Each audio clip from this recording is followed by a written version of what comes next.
Dan asked me to talk about this stuff on how you learn, and we thought that what we'd do is we'd take the opportunity to share with you a method that's used in really good lean organisations, and it's the method that we use to teach people how to do work. So I asked for 6 volunteers. We're going to get them up 2 at a time, I won't spoil the party for the third lot, but they were really good before lunch. So we'll just have to see whether the chicken casseroles affected their ability to do the task. But it should be okay. But before we do that, I just wanted to kind of put into context some of the stuff that we're going to do over the next half an hour. And John talked about purpose process people this morning, and we really know now that lean is quite a different way of managing. We also know that there are lots of different mental models. Sometimes those are counterintuitive. Sometimes actually they're just plain common sense and we haven't really thought about them. And sometimes we kind of have a few problems getting the organisation possibly to get on board with some of these things. So I'll let you read some of those. There's lots more of them. But when we think about learning, there's equally some common sense tips and tricks that might actually feel for some people to be counterintuitive. We might know about them, or we might just feel that the organisation doesn't have the time to do them, or we don't individually have the time to do them. And so really what this talk is about is uncovering those tips and tricks and developing learning that sticks. So the last piece of theory to put into context this learning is, what's the role of the manager? Okay, I'm not really sure in healthcare. And actually, for healthcare, we might be better off broadening out this, because if I say manager, you'll talk about managers and you'll talk about clinicians. In industry, that's a little less blurred. So actually, rather than use the term manager, let's use the term supervisor. Okay, so what's the role of a supervisor? Because of course, a clinician could be a supervisor. Somebody that's looking after people and managing the work and is responsible for the work of others. Okay, so part of the roots of lean management were laid down in World War II. Has anybody read any of the Training Within Industry? I'll point you to some of that stuff later on. But part of the roots of lean were basically laid down during World War II, when to improve the production of military goods and equipment and services and stuff, the US government created the Training Within Industry Service, TWI. And what that called for was a completely different way of looking at work and organising work and training people in order to be able to do that. TWI was then later exported to Japan post-World War II and played quite a key role in the rebuilding of Japan after the war. And many organisations were actually taught the specific programmes and methods contained in the stuff in the TWI material. In the UK, we had similar kinds of programmes. And because there's so many, 140 out of 170 are in the UK. Has anybody recently bought Jamie Oliver's Ministry of Food book? Not a one. Oh dear, right, okay. Well, either that or you're not admitting to it. Jamie's got a book out called The Ministry of Food, and I kind of thought it was like the Ministry of Sound, it was like a hit title. But actually, when I read the preface, what it's really about is it describes an initiative formed during World War II to get people to cook and to use rations effectively. And of course, he then has a load of his normal kind of recipes. I haven't found a recipe yet for spam in there, but I have had a bit of a disaster with a curry and some coriander and stuff. But anyway, I digress. As part of the TWI programme, the role of management was quite specific and quite clearly defined. And it was defined in terms of 5 needs of a supervisor. Okay? And these are the 5 needs. Now, what you'll see here, and I think this is actually a key point to this, what you see here is that the first 2 are actually about knowledge. The last 3 are about skill. And the technique that we're going to demonstrate today actually is separating out knowledge from skill. I think that's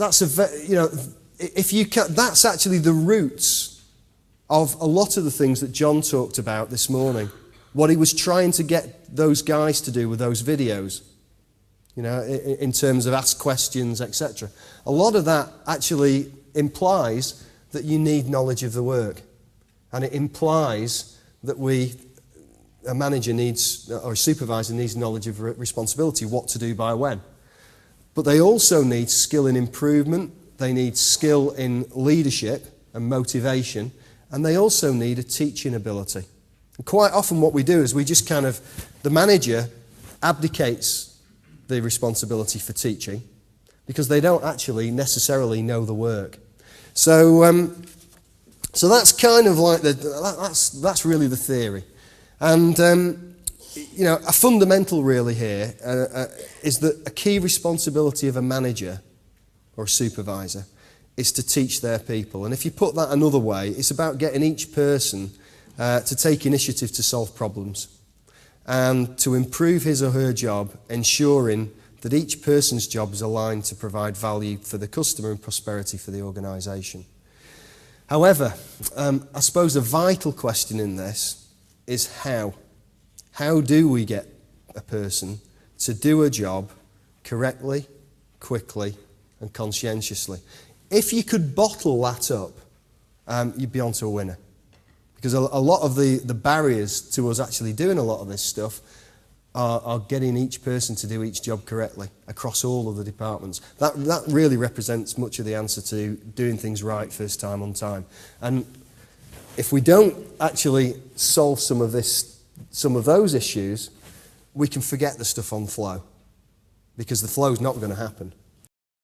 But there are typically 3 ways that managers use to get people to do work. And what we're going to do is we're going to use 2 volunteers for each of those ways. Okay? And the first way is to tell people. So I've got a card here. I need Alan from the NHS Institute and I need Peter from the Isle of Man. And will you please give these guys a hand, because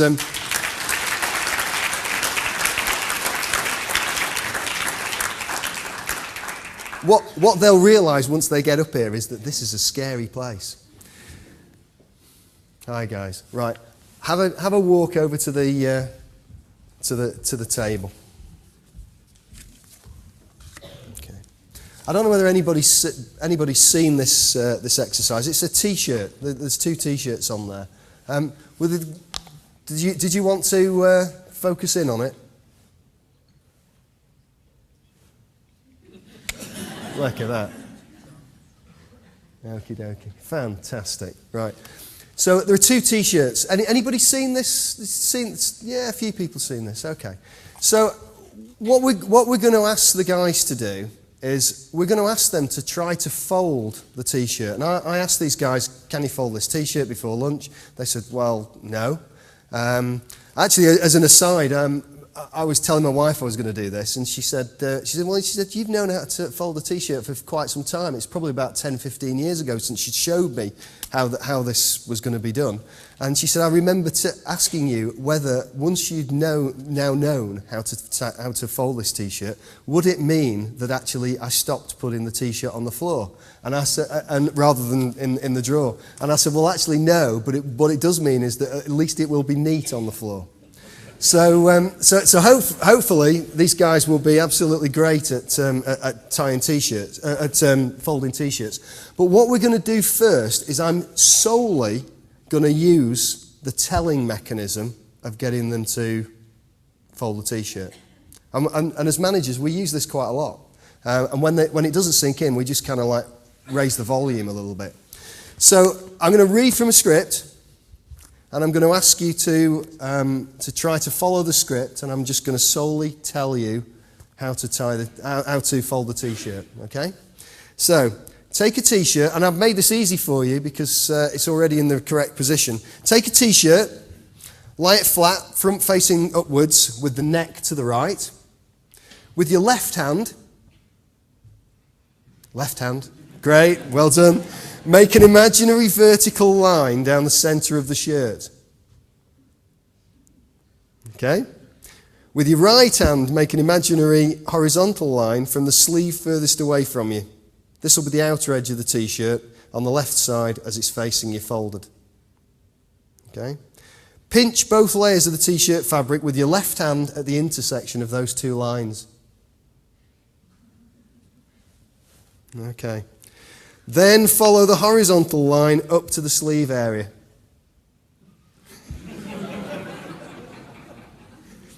Pinch both layers of t-shirt fabric with your right hand. Following the imaginary line, now move your right hand over your left hand and pinch the hem of the t-shirt. Uncross your right hand and left hand, keeping hold of the t-shirt with both hands level. Still holding the t-shirt, lower it sleeve first and move it away from you. Preferably onto the floor at the moment. When the sleeve is tucked under, fold the front of the t-shirt back across towards you. Okay, how does it look? Fantastic. Fantastic. Will you give these guys a big hand?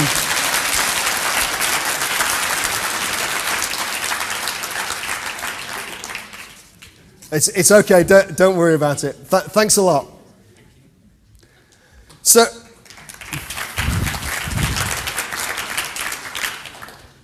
okay. So, I mean, fun way to do this, but basically, telling can be okay. You know, in certain circumstances, it can be fine. Telling alone quite often isn't that good in terms of instruction. You know, a lot of people just don't get it through telling. Many things are quite difficult to describe just in words alone.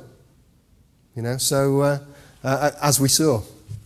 And unfortunately, Alan and Peter aren't quite going to become the domestic goddess that Anthea Turner is in terms of folding t-shirts. So we've got to try something else. So we're going to get Zoe and Peter up now. And we're going to show them how to fold the t-shirt. Come on up. You give them a hand as well, please.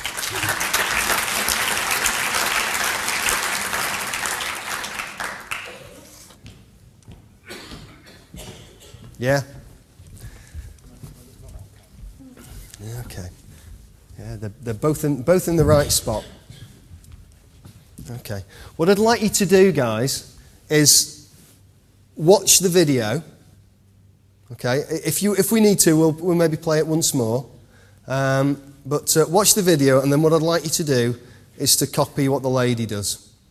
Okay, and for anybody else, you can get this off YouTube.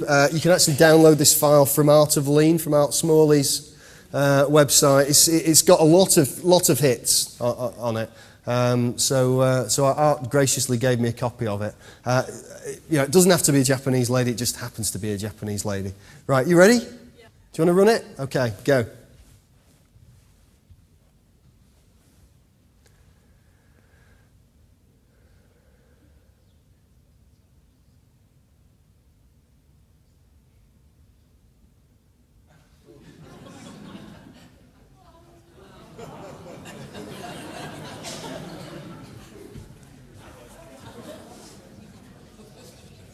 Okay? Would you? It's doable, isn't it? Do you want to run it again for us, please?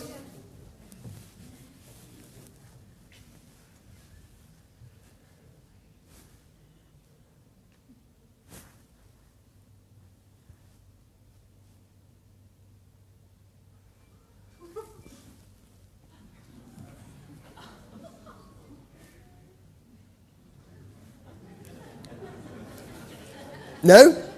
Are you sure you don't want to even have a go? Go on, have a go.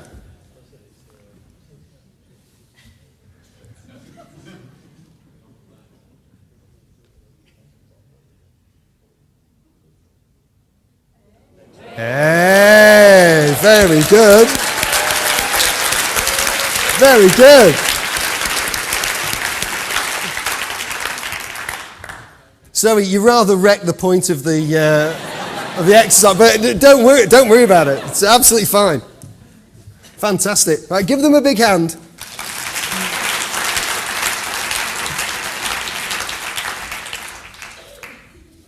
Okay, so actually Anthea Turner is in the building. Okay, so the point here is people can learn the jobs with enough telling and showing, but they're not really dependable methods. There is a dependable method, developed about 70 years ago during World War II, and taught to the lean reference model, taught to Toyota, and actually the teaching mechanism is pretty much the same as it was in the 1940s.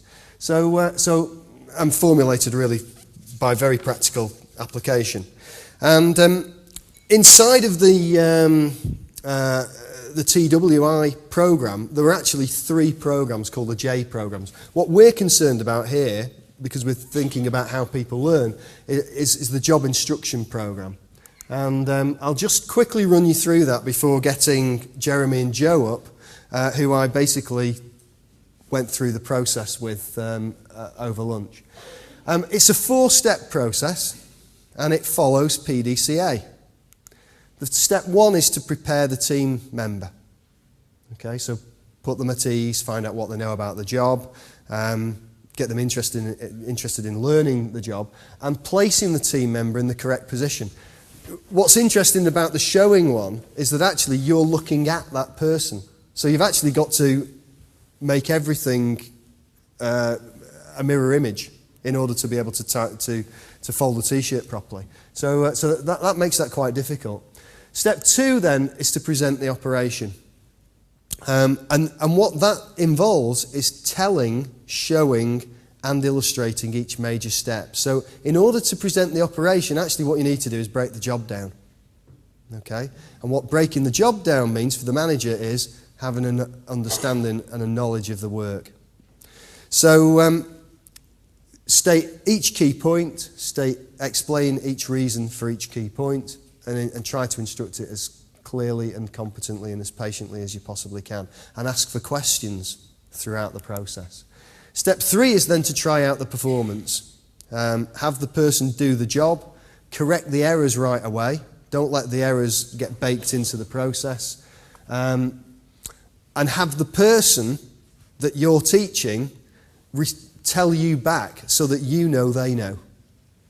And then the last piece, which obviously we can't do today, is to follow up, put the person on their own in the job, give them absolutely clear, you remember the Stephen Spear four rules, clear line of who to go to for help, etc.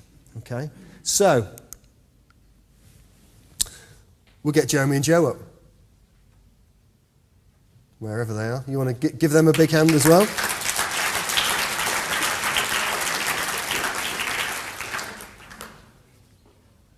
Okay. How long did it take?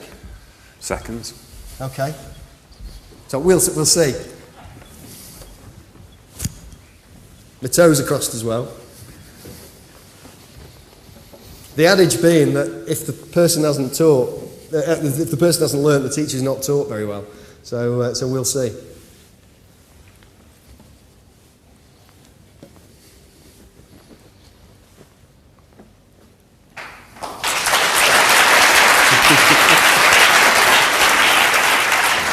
Okay.